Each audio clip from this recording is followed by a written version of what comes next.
Tengo la fortuna de contar con Josep María Insenser para conversar acerca de la puesta de alas tecnológico por el sector de la microelectrónica, por acercarlo a todo el ecosistema y por llevarlo más allá. Josep María, muchas gracias por conversar. Muchas gracias a ti.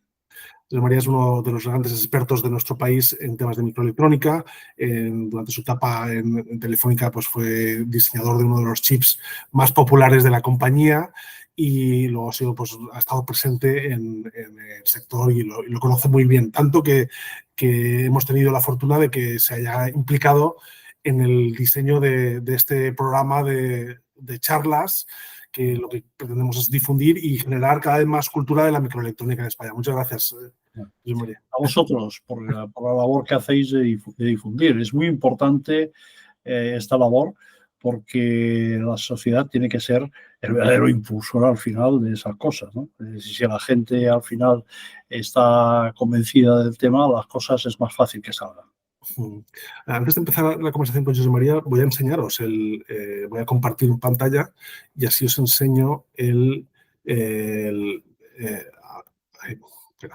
a ver que lo haga bien. Anda, que no encuentro compartir.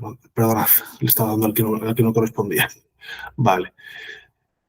Vale, porque para que nos hagamos un poco una idea de a qué nos referimos cuando estamos hablando del ciclo de microelectrónica y fotónica integrada. Es una serie de charlas que van a comenzar el próximo jueves 6 de junio con una mesa redonda espectacular que moderará Sergio Martín, el periodista de Televisión Española, en la que participará Josep María y además pues Pedro Martín Jurado, que es el director de operaciones del PERTE del Chip, Ana Peláez, que es el Managing Director de Maxwell, y Carlos González Triviño, que es el fundador y CEO de Gobernanza Industrial. Hablarán de ¿necesita España una estrategia industrial en microelectrónica? Bueno, quizás es una pregunta retórica, pero quizás también en muchos ámbitos no lo es. El jueves 13 de junio, Fran Alcalá, que es el CEO de Celestia TST, nos hablará de la panorámica del estado del arte de la industria microelectrónica. Muy interesante leer a Fran una columna de opinión que nos envió sobre las posibilidades de democratizar esta tecnología que parece tan lejana. El jueves 20 de junio será Josep María Insenser quien nos hable de la microelectrónica como tecnología habilitadora clave. Él sabe de esto mucho, quizás, o sea, probablemente una de las pocas voces más autorizadas en España sobre el tema, sobre el ámbito de la capacidad de la microelectrónica para transformar modelos de negocio y operaciones. El jueves 27, Marcos Martínez, que es director de Standards Engineering de Max Linear.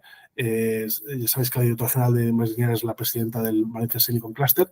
Marcos nos hablará del ecosistema español de los semiconductores. Todas las aproximaciones en ese sentido son pocas. Es bueno que nos conozcamos cada vez más y que colaboremos. El jueves 4 de julio, pues una participación de lujo. José Campmany es profesor de la Universidad Politécnica de Valencia y es cofundador de Ipronix, programable Photonics, y hablará de fotónica integrada. Ojo, porque José Campmany y con Ipronix han diseñado el primer chip fotónico que que cubre todos los posibles usos de la tecnología y, bueno, y abre una oportunidad espectacular para nuestro país en ese ámbito. Y cierra el ciclo el jueves 11 de julio Mario Nemirovsky, que es Technical Director y CTO de Innova Ricardo Valle, Instituto Ricardo Valle en microelectrónica. Mario también pues fue Chief Architect en General Motors, pasó por Apple, ha fundado 11 startups, tiene unas 70 patentes, tiene también una persona, una voz súper autorizada. De forma que estamos hablando de un plantel sencillamente espectacular, de los que realmente estamos honrados en Alas Tecnológico de poder reunir a este elenco. No es muy normal, José María, tener a toda esta gente aquí conversando sobre este tema, ¿no? Dando un poco la medida de lo importante que es el tema, ¿no? Muy importante, digamos, es clave en el desarrollo de la tecnología actual. O sea, los chips están por todas partes. Sí, sí. Cualquier sector se tiene que sentir ahora mismo de una forma concernido por el desarrollo tecnológico, ¿no? Sí, sí, sí. ¿Cuál es un poco el estado de situación ahora mismo de la microelectrónica y lo clave que va a ser en el futuro?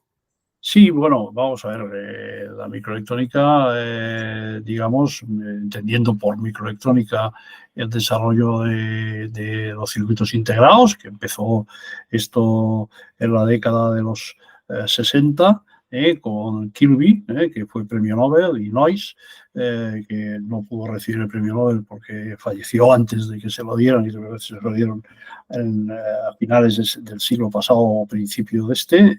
Entonces, pues evidentemente es un reconocimiento, digamos, por la cantidad de, digamos, de palanca que ha ejercido la microelectrónica en multitud de aplicaciones, ¿no? En multitud. Es decir, la revolución informática que empezó con el PC en los años 80, sin el chip de Intel hubiera sido imposible, absolutamente imposible. Es decir, que todo ese esfuerzo que se hizo empezando, ya digo, desde que Kirby idearon el poner los transistores en un único sustrato de silicio, y a partir de la invención del transistor, que fue unos años antes en los Bell Labs, dirigidos por Shockley, evidentemente digamos, el avance ha sido bestial, ¿no? Primeramente, la microelectrónica se enfocó y tuvo un primer impulso importante en la carrera espacial de Estados Unidos, en la NASA, cuando quisieron poner pues un hombre en la Luna, ¿no? Al final de los años. Entonces, pues bueno, pues efectivamente los semiconductores ahí tuvieron una importancia, porque la electrónica, digamos, era bastante menos sofisticada que hoy en día, lo cual todavía admira más, ¿no? Porque efectivamente no había PCs para ir a la Luna, no había PCs. Y entonces, bueno, pues la democratización vino exactamente con el PC, ¿no? Es decir, el PC fue la democratización, empezó a meterse con todo eso, y luego, paralelamente, hubo una revolución en las comunicaciones, fundamentalmente, todavía estamos hablando de telefonía fija, pero en las centrales, etcétera y tal, pues empezaron las centrales electrónicas de conmutación, pues que dieron muchos mejores servicios, el aumento progresivo del ancho de banda, todo eso fue gracias a la mejora de los semiconductores y de los circuitos integrados, no hay ninguna duda.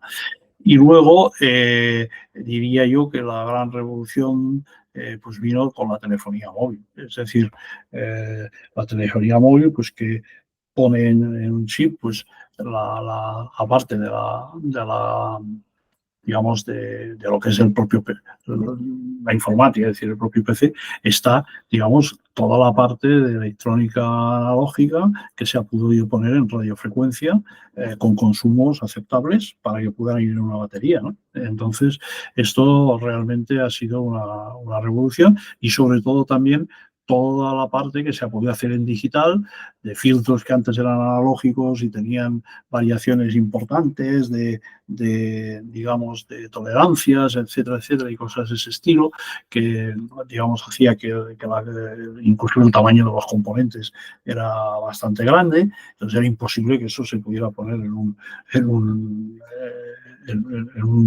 tamaño adaptable como el que tenemos hoy en día en los teléfonos móviles, y sería todo lo que se llama el procesado digital de la señal, que yo creo que es otro punto clave en todo el avance de las telecomunicaciones y de lo que es la visión artificial, la robótica, etcétera, ¿no? A partir de ahí, pues imagínate que se ha ido expandiendo a cantidad de sectores. Es decir, la microelectrónica es una tecnología habilitadora clave, que decimos en una. ¿Por qué? Porque permite digamos, es el corazón de muchos productos y muchos sistemas en diversos sectores.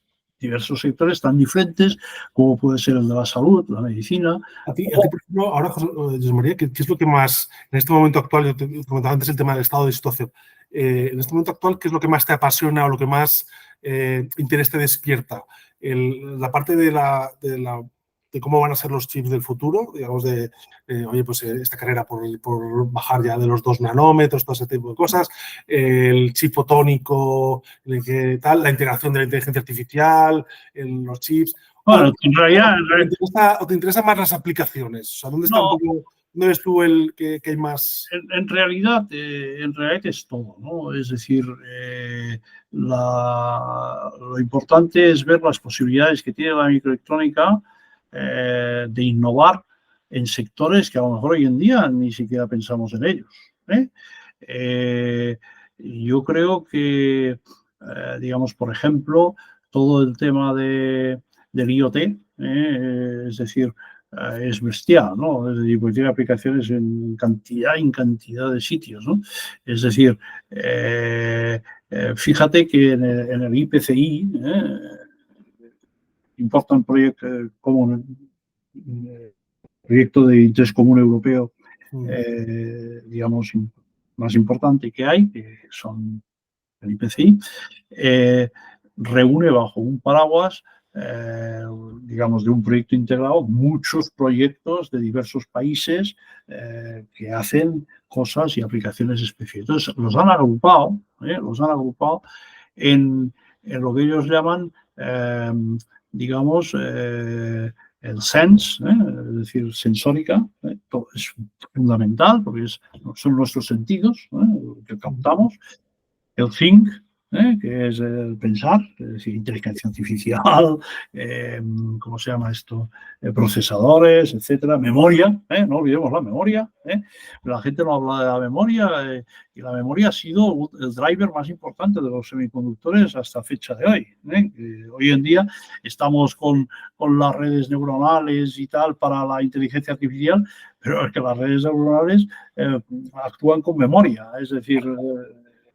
Entonces, la memoria ahí es un tema muy importante. Memorias que nos permitan disminuir la latencia, aumentar la retención y digamos, sobre todo el consumo.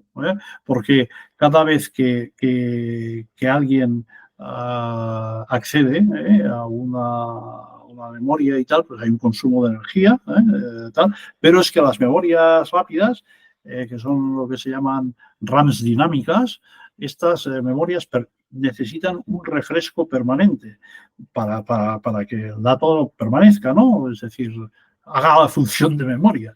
Y eso implica un consumo grande, porque... a mí, José Campaña, por ejemplo, él el futuro que ve, lo ve con una convivencia entre fotones y electrones, ¿no? Entonces, sí. En cada ámbito, según lo que sea más eficiente... Bueno, ahí es donde voy. Como precisamente el tema de los interfaces y la alta velocidad que requiere la fibra óptica, etcétera, para aprovecharla bien y todo esto, pues claro, las conversiones entre fotónica, digamos, fotones y después pasar a la electrónica, pues esto pierde cosas, ¿no? Entonces, si se puedes hacer un procesado en la propia fotónica, pues todo eso que adelantas, ¿no? Y mejoras. Entonces, por ejemplo, aplicaciones que yo veo en fotónica, pues es para centros de datos de alta velocidad. Esto cada vez será más necesario. Es decir, si la inteligencia artificial realmente se masifica, ese tipo de aplicaciones van a ser imprescindibles. Entonces, la mitad del mundo serán centros de datos, ¿no? Sí, pero los centros de datos tienen un problema gravísimo y es el consumo. Es decir, el consumo de energía. Y claro, esto va en contra de la sostenibilidad, va en contra del cambio climático, va en contra de muchas, digamos, de las cosas que se está luchando en otros sectores. Si tú estás luchando en un sector para reducir el consumo, etcétera, y por otro lado, estás ampliando centros de datos que consumen mucho, pero consumen por eso, porque las memorias tienen que refrescarse mucho y pues porque todavía no está, digamos, optimizado digamos, los equipos para los sistemas para estas necesidades. Pero la fotónica, avances en memorias y avances en ¿cómo se llama esto? En la computación neuromórfica y todo ese tipo de cosas, yo creo que por ahí, inclusive pasando cosas a analógico, ¿no? Yo creo que eso va a superar, de hecho, todos esos problemas y nos vamos a encontrar bueno, vamos a tener capacidad de cálculo brutal con unos consumos menores que los que tenemos hoy en día, ¿no? Yo creo que uno de los ejercicios importantes que tiene que hacer el sector también es desmitificar de cara a las pymes el tema de la microelectrónica, que parece que si no estás en relaciones, si no tienes capacidad de negociar con Samsung o con LG o con TSMC, no eres nadie, con lo cual olvídate, y no es así.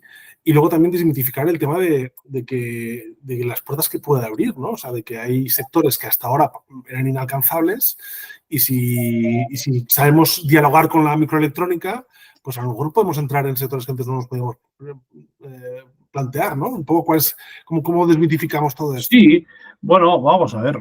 Esto ya se intentó, se intentó en los años 90, la cual yo participé, digamos, mi empresa, mejor dicho, participó bastante en esta actividad que se llamaba el Grupo Activador de la Microelectrónica en España, que se llamaba GAME, que esto era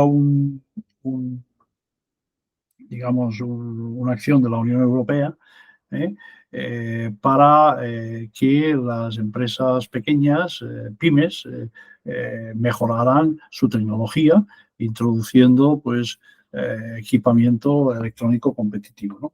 Esto es lo que yo decía antes de que en los finales de los años 80 se creó una empresa que se llamaba European Silicon Structures, que en resumen llamaban ES2. Esta empresa era, bueno, pues Telefónica participaban otras empresas de otros países, de comunicaciones de otros países europeos, participaba Philips, que era en aquel momento todavía no había creado NXP, era Philips, participaba, etcétera, y crearon esta empresa precisamente para ofrecer productos a empresas europeas que no tenían volúmenes elevados. Es decir, en aquel momento se trataba de que o comprabas un circuito estándar con muy baja capacidad de integración, entonces eran placoncios grandes, o digamos, tenías una producción elevada y podías hacer lo que se llamaba entonces un circuito hecho a la medida, ¿no? Custom, semi-custom, en fin, eso lo explicará perfectamente nuestro amigo Fran en el primer programa. Entonces, todo esto se hacía gate arrays, en fin, tal. Entonces, la ventaja de S2 era que no hacían falta hacer máscaras, las máscaras, que es la litografía, es decir, para los procesos de fabricación de un chip, pues hay que ir, va por capas, ¿no? Es un proceso que se llama epitaxial. Entonces, pues va por capas y sobre esas capas pues se van grabando los transistores, las conexiones entre los transistores y se hace el chip, ¿no? El metal, lo que se llama el dopaje, la difusión, el dopaje, etcétera, que son técnicas para ir construyendo el transistor sobre el propio sustrato de silicio, ¿no? Habitualmente. Entonces, y al final pues había las capas que interconectaban, que eran metal. El metal interconectaba, pues solía ser de aluminio, luego fue de cobre, en fin. Y era la tecnología CMOS, que es la tecnología, digamos, mainstream. Entonces, bueno, pues nada, perfecto. Y entonces no hacían falta máscaras, que era lo caro. Hacer las máscaras era un proceso caro, etcétera, y tal. Y entonces, en ese caso, en vez de hacer máscaras fotolitográficas, lo que se hacía era, digamos, dibujar las capas, porque las capas eran las mismas, el proceso era el mismo, pero dibujarlo con haz de electrones. Es decir, un haz de electrones dibujaba el chip encima de la oblea. ¿Qué ventajas tenía eso? Primero, que no hay máscaras. Pero segundo, que en una misma oblea podías poner 4 o 5 fabricantes diferentes, porque cada chip podía ser diferente. Entonces, pues, los costes del proceso disminuían enormemente. Y entonces podías hacer chips relativamente, cuidado, relativamente baratos. Yo me acuerdo que decías, bueno, los chips tal, y hacías números para enseñarles a la gente que era mucho más barato que tener los chips tradicionales. Pero claro, había que diseñar. Y diseñar una cosa nueva, aunque pues había que buscar ingenieros que supieran simular, en aquel momento no se hacían simulaciones, en fin, manejar las herramientas CAD, todo eso, y claro, había un tiempo de diseño, que también lo hay en las placas, pero, y decías, oiga, ¿y esto cuánto vale? Pues mire, el tiempo de diseño, tantos ingenieros haciendo eso, y eso es lo que la barrera de entrada principal era el diseño. Creían que esto era gratis, mucha gente, ¿no? Entonces había que hacer un acto, digamos, un esfuerzo cultural para difundir y decir, oiga, mire, el diseño es, usted tiene que hacer un diseño con las placas. Pues aquí también hay que hacerlo, lo que pasa es que hay que hacerlo de nuevo, porque el que ha hecho usted con las placas no vale, hay que hacerlo de nuevo porque hay cambios, hay diferencias y podrá usted meter más cosas que las que tenía antes, más funcionalidades y tal. A precio gratis, eso sí, a precio gratis porque cuando tú tienes un chip que tiene un tamaño determinado, si lo puedes, que va limitado por lo que se llaman las entradas y salidas, limitan el área interna. Entonces, si esta área interna hay poquita chicha, por decirlo de alguna forma, poquitas cosas, quiere decir que te sobra allí cantidad. Entonces, esto lo puedes aprovechar, siempre que no amplíes las entradas y salidas mucho, de meter mucho más valor. Y entonces era enseñarles este valor añadido que suponía esto. ¿Qué pasó? Pasó que la tecnología, la ley de Moore, es implacable y seguía avanzando, ¿no? Y entonces las electrones, menos de una micra, irse ya a, digamos, a nanómetros, esto no funcionaba bien, no tenía esa precisión. Y entonces había que volver otra vez a las máscaras. Entonces, claro, pues si dice, bueno, ¿y por qué la gente no seguía con una micra y tal? Pues porque salió un concepto que para mí fue revolucionario, que eran las FPGAs. Es decir, las FPGAs son los circuitos programables por el usuario. Es decir, eran chips que ya venían hechos con toda una serie de transistores y tú hacías la interconexión de los mismos del diseño. Evidentemente no era tan óptimo como el otro, pero para el 95% de los diseños sí valía, porque además venían siempre con la última tecnología. Esto pasa como las memorias, eran como los drivers de la tecnología.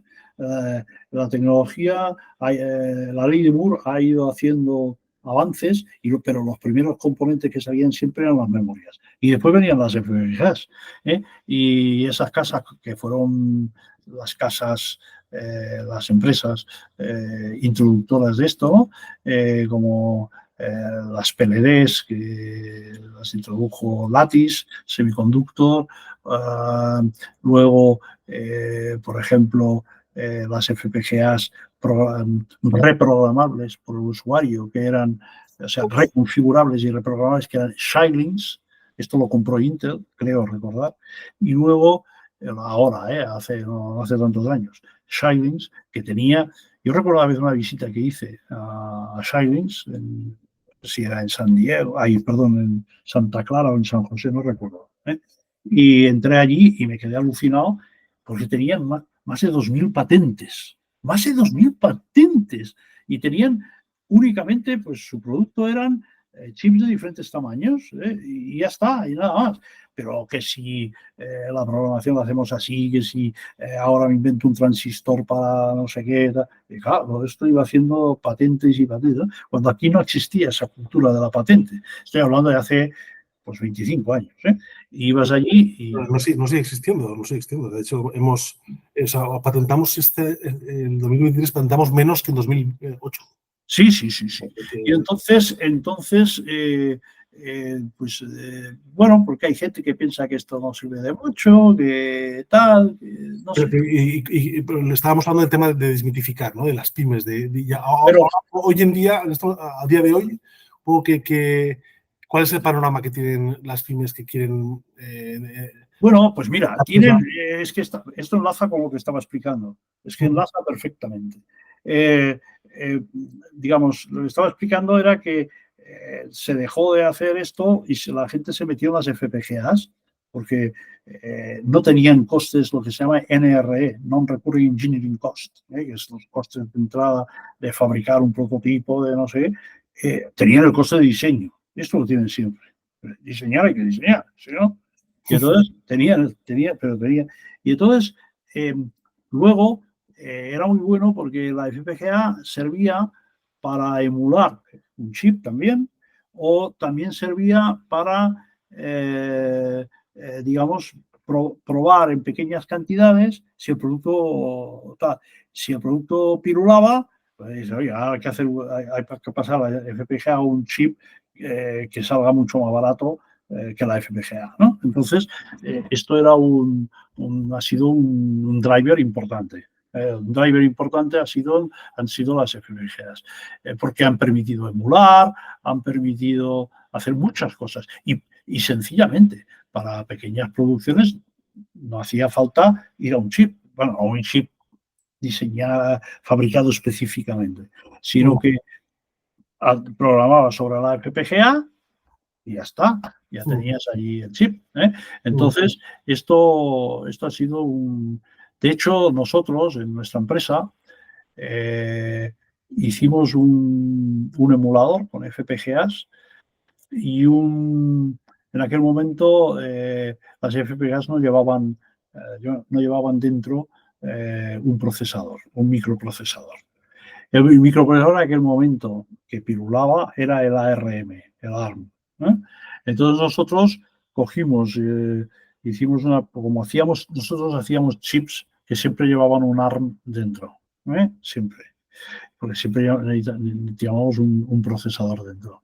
Y el ARM, entonces la parte, por ejemplo, tú imagínate que tienes que hacer un procesador ARM y una parte que es un Digital Signal Processing, un DSP, ¿no? El ARM y el DSP. Entonces, el DSP lo implementaban sobre las FPGAs.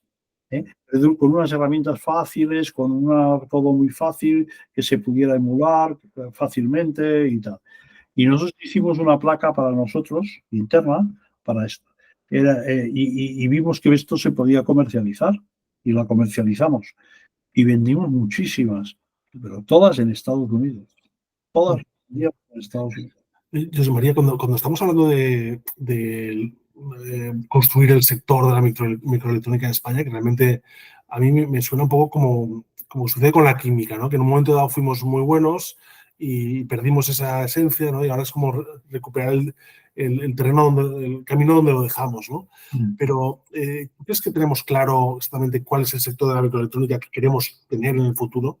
Ahora un poco va cada ámbito un poco tirando hacia su terreno. ¿Estamos coordinados, tú crees, en la visión? ¿Tenemos una visión estratégica? Bueno, vamos a ver, esto es lo que vamos a plantear, ¿no? Yo creo que, por ejemplo, pues Ametic lo tiene claro, que tiene un posicionamiento que es como una especie de estrategia. Creo que ASMI también tiene una estrategia, que ha publicado.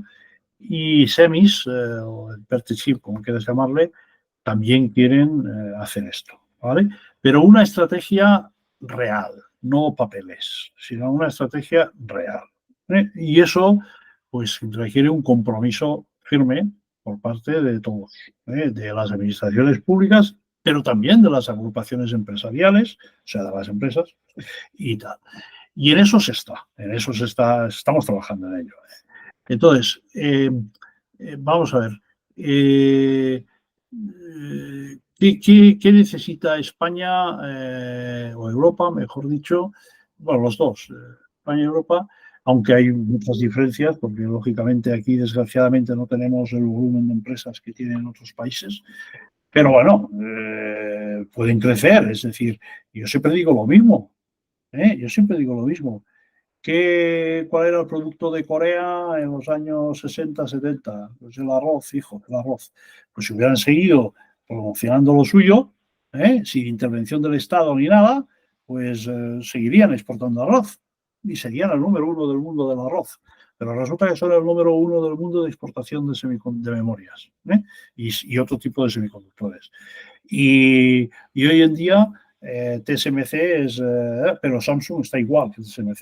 La verdad es que Samsung no es una foundry en el sentido de TSMC, que es la fábrica del mundo. Es decir, TSMC se ha abierto para que fabrique Apple, Nvidia, todos esos. Y Samsung, pues ahora lo empieza a hacer, creo, pero todavía van con mucha cautela, ¿no? Samsung se ha enfocado más pues, en hacer sus propios chips para sus teléfonos móviles, de Galaxy, de no sé qué, en fin, de todas esas cosas que tienen tan buenas, ¿no? Entonces, digamos, hubo un cambio claro en la política industrial del país. Es decir, que el Estado intervino y les cambió la historia. Y si tú coges una cosa que me gusta mucho estudiar, que es el índice de complejidad económico. El índice de complejidad económico se refiere fundamentalmente a las exportaciones que hace un país de unos determinados, de productos de mayor valor añadido. O sea, le da el mayor valor añadido a una serie de cosas, ¿no? Es decir, que valor añadido y digamos que no hace casi nadie. ¿Entiendes? Pero si no hace casi nadie, pues tienes una especie de monopolio, está claro, ¿no? Claro, si tú dices, no, es que nosotros aquí tenemos que ser el turismo. Diga, el turismo lo pueden hacer muchos otros países, pero muchos otros. Solamente que cambien, que inviertan y que cambien a lo mejor condiciones políticas y no sé qué. O hay un acontecimiento como, bueno, el COVID no es normal que pase, pero en fin, hay un acontecimiento externo y no vienen los turistas. Sí. Hay cosas que si apuestas por el turismo, pues pasa claro, eso. Bueno, el turismo está muy bien, pero cuidado, controlado y tal, y que hayan otras cosas, además de. Nunca puede ser una. Esto lo decían siempre, ¿no? Antiguamente, ¿no? Lo de poner huevos en diferentes cestos, ¿no? Sí, no, pero además es que la cotización social de un trabajador del turismo pues no es la misma que la de un trabajador de la Claro, industria. es decir, siempre lo decía uno, no, mire, yo me gusta diversificar, me gusta poner los huevos en diferentes cestitos, porque si se rompe uno, pues bueno, tengo otros. Pero si los pongo todos en el mismo cesto, ¡toma! Entonces esto evidentemente no puede hacer todo, eso está claro, porque mucha gente dice que si haces todo, no haces nada, es verdad.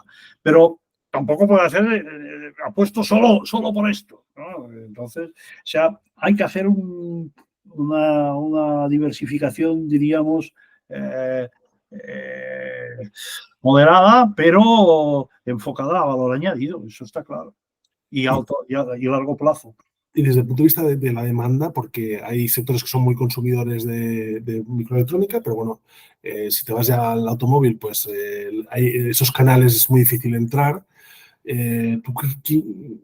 ¿Dónde crees que podemos posicionar? ¿Dónde crees que hay nicho en el que el sector español se pueda posicionar? Porque los grandes fabricantes es muy difícil. Bueno, mira. En el diseño puedes hacer cosas, ¿no? Pero mira, vamos a ver. Es que el sector español es el que es. Es decir, eso tenemos que tener claro. Otra cosa es que queramos crecer. El ecosistema español es muy bueno, pero es pequeño. O sea, es pequeño. Entonces, tenemos que hacer crecer. No tenéis nichos de mercado, porque ahora, por ejemplo, intentar entrar en el sector del automóvil hay una barrera de entrada tremenda, ¿no? Sí. Bueno, vamos a ver. ¿Dónde ves tú los nichos? Yo te cuento, el sector del automóvil, por ejemplo, pues hay una empresa en España que es KDPOF, que está metida en ese sector, y yo creo que es líder mundial. Creo que es líder mundial en el tema digamos, de las comunicaciones intravehiculares por fibra óptica. Esto, pues bueno, es una especialidad tal, es líder mundial y va a seguir por ahí y tal, pero seguramente... Una empresa estupenda. Seguramente puede hacer varias cosas digamos, una diversificación en el futuro. Es posible, no digo yo que no. Luego, está una empresa como MaxLinear y Analog Device. Esas dos empresas son brutales, pero claro, son multinacionales. Pero están haciendo cada vez más en España, tal, atraer aquí y tal. Esto es importante. Entonces, esas empresas están en el mundo pues del Wi-Fi, pues en el caso de MaxLinear está mucho en temas de Wi-Fi y cosas de ese estilo y tal. Y en el caso de Analog Device tengo entendido que están más en temas de salud, donde están muy metidos en temas de salud, ¿no? Exactamente. Entonces, yo creo que el tema salud es un tema que hay que explotar. El tema salud da mucho para sí, colaboración con empresas de biotecnología. Yo me metería mucho en todo lo que es el IoT, agrofood y cosas de estas. O sea, ahí sí que tiraría a tutiplén. Esa es mi impresión, ¿no? Evidentemente, el sector de la automoción, digamos, todavía tiene mucho, digamos, hay margen para meterse porque viene el vehículo conectado y tal. Se están haciendo esfuerzos ahí con los PERTES de vehículo conectado y tal. Yo creo que tendrían que ir unidos a algunos y ver si hay empresas aquí que pueden hacer alguna cosa de ese estilo. El tema espacial, ¿no? Porque el tema espacial también en España siempre ha sido... Ahí voy. Vamos a ver, de las empresas, en el mapeo que hicimos con Americ, vimos que las empresas españolas de microelectrónica, cuando se les preguntaba por dónde tiraban ellos su producción o dónde más hacían, lo que más era la industria 4.0. Pero claro, la industria 4.0 es una cosa horizontal, es decir, puede ser la farmacia, puede ser la industria de la máquina de herramienta, puede ser muchas cosas, ¿no? Pero bueno, es robótica, podríamos decir, ¿no? Robótica, pues por ahí hay bastante tela. Y luego venía el sector espacial y de defensa. Pero claro, esto es muy interesante y especializarse aquí y tal. Evidentemente eso no requiere grandes producciones, tal, pero sí que requiere mucha tecnología, requiere fotónica, requiere meterse en temas que no son estrictamente de silicio, es decir, no hace falta ir digamos, a la tecnología que están hablando ahora, ¿no? De esa de 2 nanómetros y todo eso. No hace falta para nada en ese sector. En el sector de la automoción tampoco. Pero en el sector de la automoción, cuando vayan a temas de comunicaciones y temas de mínima latencia, el vehículo, me refiero al vehículo autónomo, ¿no? Tal y cual. Ahí estamos hablando de 5G, 6G y tal. Ahí sí que hay que estar con esas tecnologías, ¿vale? Porque, digamos, son muy complejos los chips y entonces si no saldrían muy caros, y consumirían más y tal. Entonces hay que tener un poco, digamos, pero también se pueden hacer cosas en fotónica, entonces, es decir, en la frontera. Entonces, bueno, pues ahí hay un campo importantísimo que yo creo que hay empresas que están trabajando, pero las empresas de microelectrónica del ecosistema, ya digo, trabajaban fundamentalmente para esos sectores que te he dicho, y el tercero era la automoción.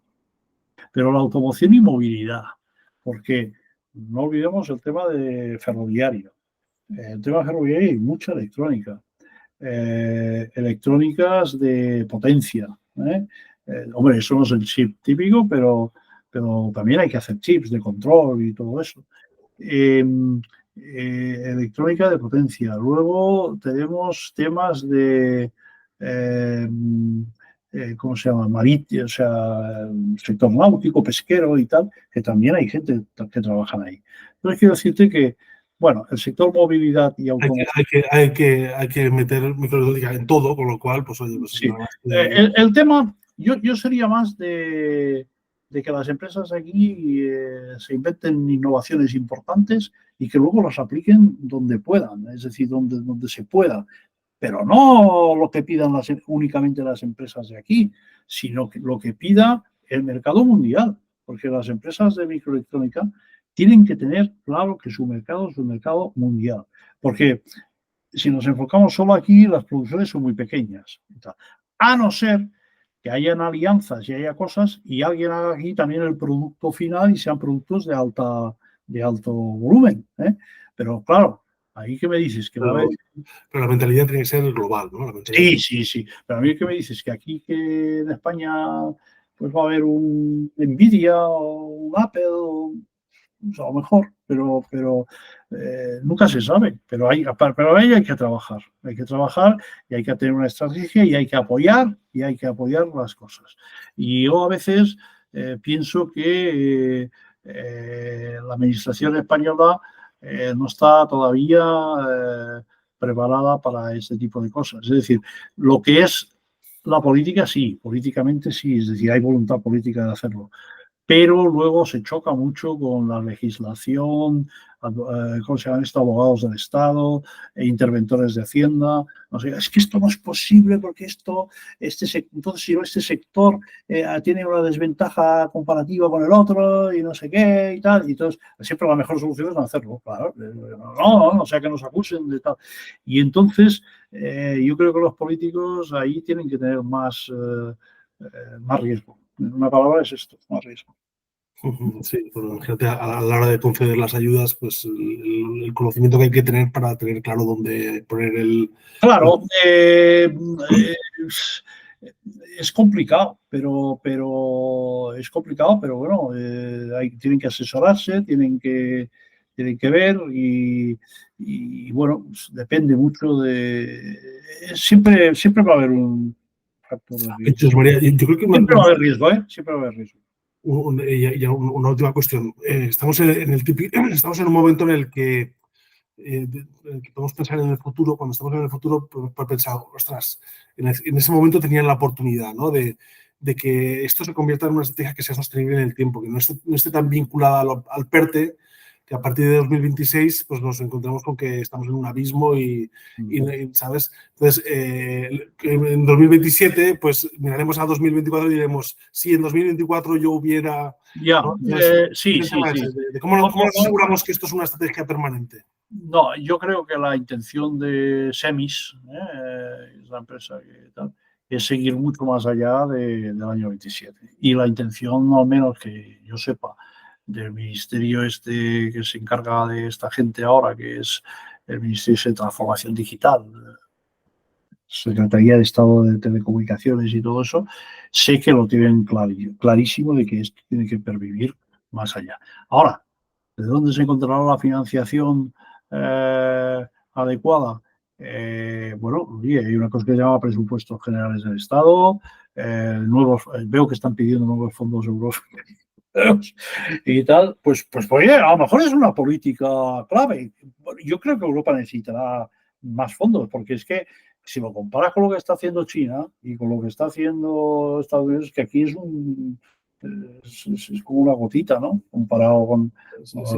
Europa necesita los fondos, pero se lo darán a quien los use bien, ¿no? Sí, hombre, vamos a ver, en el caso de... El problema es que los use. Sí, pero vamos a ver, por ejemplo, el caso del PERTE chip. Cuando están hablando de... ¿Por qué se puso esta cantidad tan gorda? Se puso para una fábrica. Es evidente, vamos, es evidente. Pero no es tan sencillo que una fábrica quiera venir aquí, no es tan sencillo, porque luego se encuentra con una serie de cosas prácticas, que es que no hay ecosistema, a ver si aquí entonces no lleno, aunque su mercado sea el mundo, no lleno de... O sea, no tengo la capacidad a tope, con lo cual ya sabes que una fábrica para que sea rentable tiene que tener un 80% mínimo, más, de capacidad, es decir, de capacidad de la fábrica tiene que estar llena en un mínimo en un 80%. Lo ideal es esté al 100, ¿no? Pero, entonces, ¿qué ocurre? Que si está por debajo, es decir, estamos con capacidades pequeñas porque la producción es pequeña, es decir, si está X obleas de procesado de X obleas a la semana o de X obleas al mes, está pues es por debajo de no sé, está 0,5x, pues evidentemente la fábrica se va al carajo. Y entonces yo creo que es importante que haya un ecosistema de fabless importante. Evidentemente, a lo mejor al principio tienen que ir a fábricas de por ahí, está claro, inclusive fuera de la Unión Europea. Bueno, pues oye, pues habrá que ir. Pero sí que hay que procurar tener aquí una fábrica en Europa de alto nivel, porque si no, nos puede pasar que hay un conflicto, la geopolítica hoy en día y tal, un conflicto en Taiwán, entre China y Taiwán, o China se cabrea y dice, pues ahora solo produzco para China. Y aquí os jorobáis, no exporto nada. Y entonces, eso puede ocurrir. Entonces, por cuestiones que no nos alcancen en este momento, ¿no? Entonces, la estrategia es tener aquí toda esa capacidad. Yo creo que la capacidad I+D, por ejemplo, con la opción IMEC, creo que si se aprovecha bien, podemos tener aquí una cosa importante, con lo cual ya habrá valido la pena. Pues con IMEC nos despedimos y así nos despedimos con un buen sabor de boca, porque realmente IMEC solo nombrarlo te deja un buen sabor de boca. Mira, yo también te digo una cosa. Aquí se hizo mucho, bueno, se intentó hacer bastante en los años 90 y cuando se puso la ATT y tal, bueno, esto no ha salido como esperábamos, pero se pusieron semillas que hoy en día constituyen el ecosistema. Con lo cual, pues bueno, oye, yo la analogía con el sector químico, que a finales del siglo XVIII, XIX, entre el XVIII y XIX, España era una potencia y llegamos a nombrar elementos químicos y tal, y de repente como que perdimos esa posición, ¿no? Claro, porque vamos ahora es como recuperar, volver al camino donde estábamos, ¿no? La industria y sobre todo la innovación y el I+D y todo esto requiere visión a largo plazo, requiere invertir, tener mucha paciencia, invertir, estar al día, trabajar mucho, y a lo mejor no ves los frutos inmediatos, con lo cual, pues la tentación del portazo muchas veces es muy alta, ¿no? Y eso a veces nos joroba. Y otra cosa que perjudica mucho en España, vamos, es el tema de que no hay fusiones y adquisiciones para coger tamaño.